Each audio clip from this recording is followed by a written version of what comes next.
Hello, welcome to day 5 of ranking every Pokemon on a tier list, one Pokemon per day. So basically, I've cursed myself to do this for the rest of my life. We are on day 5, and the reality of how slow this is moving is setting in. But not fast enough, because I'm still naive enough to think that I can do it.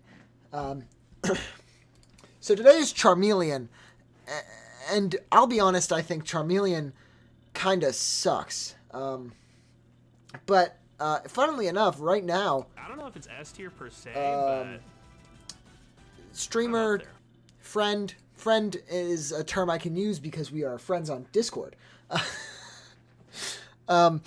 Is currently live critiquing all of the starters, and it's a little overwhelming to me because now I've created this slow aura. But last night I did rank every starter in order, and I won't spoil everything. I did it very quickly, and I didn't think about it too hard because I thought it would be funnier if I didn't. But that it does bring up now as good a time as ever to mention that Gen 9 was announced a while ago. I was supposed to talk about it on Venusaur Day, forgot. I was supposed to talk about it on Charmander Day, forgot. I just got caught up in a lot of things. So, Gen 9 was announced. And by far my favorite one of the three is Fuecoco. It's hilarious. It's just this cute little guy. I think the cat is stupid, and I think the duck has potential. But I might be wrong. Their Evos might make it so Fuecoco's the worst, and the cat is the best. But I highly doubt it, because Fuecoco's so goofy and I love him. Needless to say, I ranked the starters. I mean, it was a scale of starter to starter, so obviously I pulled up some of the higher starters. Bulbasaur and Ivysaur were in the highest tier of that tier list, and Venusaur was in the high mids. I think Charmander was between those two tiers. But our next starter, Charmeleon, on that tier list, well, I actually can't find him. Wait, where did I put him? Charmeleon. I don't know where he is. I lost Charmeleon. He has to be on here. I remember him. Oh, there he is. Yeah, Charmeleon is way down by the bottom. That is true. Okay. Now, granted, this is still a scale of best starter to worst starter, so it's obviously zoomed in a little bit, because peak Pokemon go higher than the best starter, and the worst Pokemon go much lower than the worst starter, including Gmax and Teleon being a starter. It still goes way worse than that. But that brings me to Charmeleon. Honestly, so nothing. This is a milquetoast nothing Pokemon, the most bland guy you'll ever meet. All Charmeleon wants is to pretend he's not getting older, but also be as cool as if he was an adult. He is your teenage cousin who is angry that he's not being treated like an adult, but also acts like a kid. That's Charmeleon. And everyone fucking hates him, because Charmeleon's no fun to be around. The most entertaining thing he can do is complain. So, I don't know. I think it's weird for no reason they just made him red. That's weird.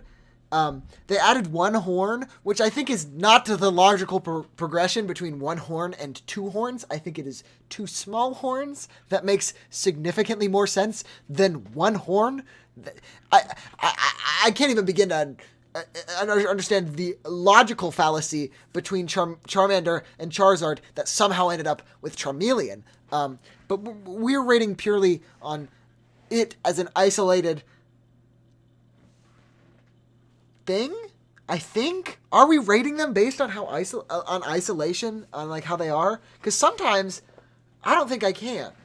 Like, I think Dusknoir is significantly worse just because it's worse Dusclops. But I do have to thank Dusknoir. It gets booted up a little bit more because Dusclops became viable with Eviolite, which made it actually a really good Pokemon, which probably is the reason I love it. Part of the reason I love it so much, because we'll get to that day in about a year.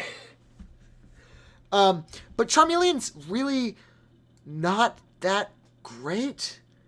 That being said, I don't think I can put him worse than C. Because even the worst starters are still pretty decent designs. I think they tend to try to play it safe with starters. Recently, they've been playing it safe, but they forgot what safe was. But in older gens, they did a really good job of trying to make sure they didn't go too far in any specific direction, just to keep it fairly lovable by all. And I think they still did that with Charmeleon. They just made a lot of questionable choices. Like the way he has no fingers but only claws, like that's not a thing. Like he should just have short fingers with short claws. It's just like you guys need to learn how animals work, or just growing, I guess. They figure it out eventually.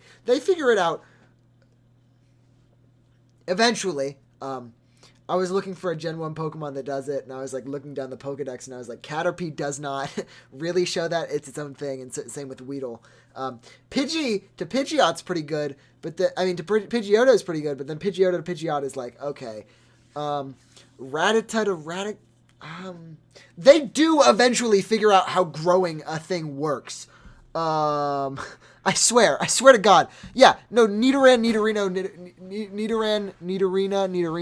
and Nidoqueen and Nidoking. Perfect example. They figure out how to make a thing grow in the first generation. So the fact that this just does one horn, fucking a beak for some reason. This doesn't have a beak, this doesn't have a beak, but Charmeleon has a beak. Huh? I think Ivysaur, they found a very perfect way to transition these two things, but also make it kind of unique from the other two, because it's the only one with this unbloomed flower. But it makes sense because it blooms into a full tree, and you can see it. You can see how this happens. But with Charmander and Charizard, it seemed like they were like, well, let's do what we did with Ivysaur and make it red. That's gonna work, right? And it didn't. It didn't work, and I don't think this Pokemon's very good. But honestly, I don't think it's that bad. I think it's just a fairly harmless Pokemon. Overall, kind of meaningless. But that's besides the point, because I think for now it's the lowest Pokemon on my tier list. Is Charmeleon the worst Pokemon ever? That's the thumbnail of this one. That's the title? I don't know. Dude, I'm making this shit up as a fly. But I think that's today's Pokemon, so be sure to tune in tomorrow where we rank Charizard in all 3 of his forms, which is almost, I think, a record.